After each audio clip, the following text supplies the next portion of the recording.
K-pop, K-drama, travel to Korea. Gotta learn Korean.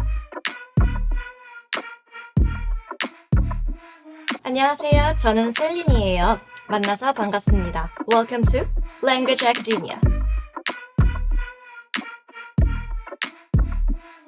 I spent my whole life moving between LA and Seoul. I've been bilingual for my whole life.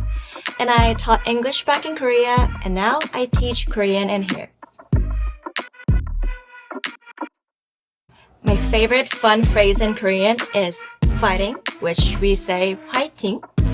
It's funny that it's not directly used as its original meaning. Actually, it means you can do it in Korean. Everybody uses this in Korean. Now we can see this word a lot in other K-pop songs, even the ones we went through already.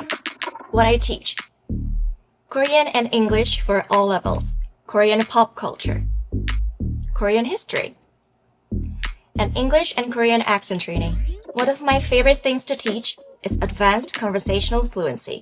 A lot of people tell me that they are masters in grammar and writing, but that it's so difficult to have a conversation in appropriate nuance. I will help you with that. What I'm most proud about Korean culture, I think it's that Korean language, 한글. 한글은 정말 멋진 문자라고 생각해요. 현대 언어 중에서도 가장 논리적인 문자로 불리죠. I'm Celine. I'd love to be part of your learning journey. See you in class. We are Language Academia.